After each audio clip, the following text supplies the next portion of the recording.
Experiment سے بازار حسن تک، شفقت رسول کی مرتب کردہ حقائق پر مبنی سنسنی خیز کتاب، سیاست دانوں کی رنگین راتوں کی ہوش ربا کہانیاں۔ میں کسی خوف سے خاموش نہیں رہ سکتا، ظلمت شب کو محسوب نہیں کہہ سکتا۔ پرویز مشرف۔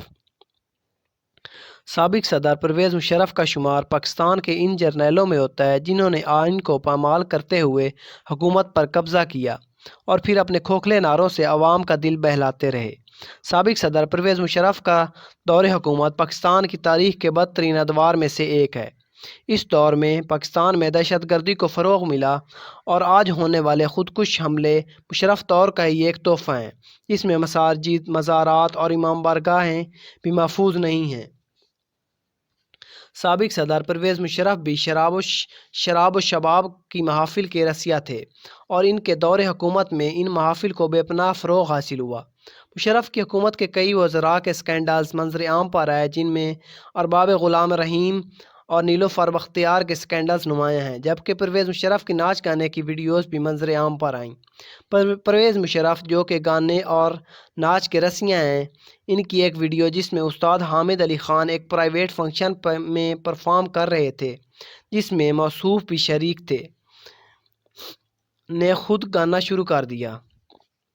اس طرح ایک اور ویڈیو بھی سابق صدر پرویز مشرف کی منظر عام پر آئی، جس میں انہیں فلم ایکٹر شان سٹیج پر لے کر آئے اور انہوں نے فلمی اداکاراؤں کے ہمراہ رقص کیا۔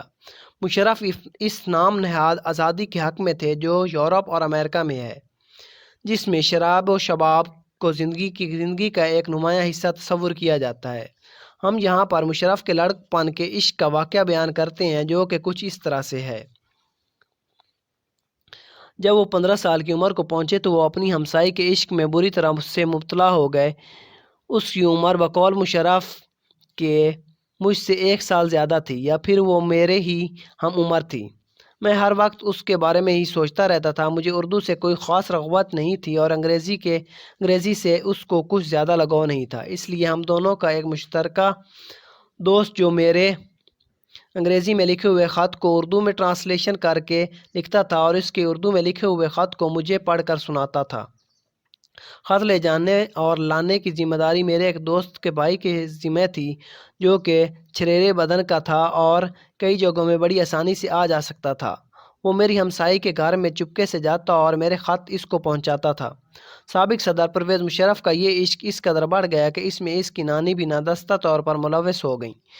وہ اس طرح اس کی نانی بڑی محبت کرنے والی اور قد آمد پسند خاتون تھیں۔ پرویز مشرف اکثر اپنی نانی سے کہتے تھے کہ ہمسایوں سے اچھے تعلقات رکھنے چاہیے اور ان کے ہاں آنا جانا چاہیے۔ پرویز مشرف اپنی نانی کو اپنی ہمسائی کے گھر بھیج دیتے، چونکہ ان کی نانی برقع پہنا کرتی تھیں۔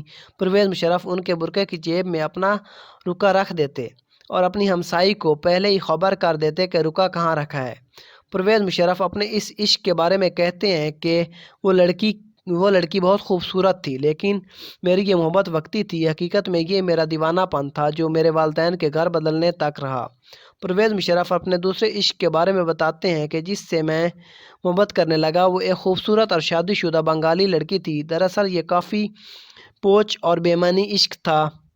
پرویز مشرف کو اکثر اس بنگالی لڑکی کے خواب بھی آتے رہے۔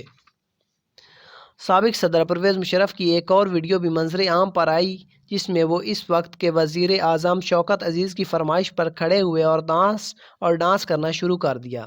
پرویز مشرف کا اس طرح شوکت عزیز کی فرمائش پر ڈانس کرنا ثابت کرتا تھا کہ ان دونوں کے درمیان کتنی ذہنی ہم آہنگی تھی، اور پرویز مشرف جو کسی کی بات ماننا اور سننا گوارا نہیں کرتے تھے کہ وہ کس طرح شوکت عزیز کی فرمائش پر ڈانس کرنے کے لیے کھڑے ہو گئے۔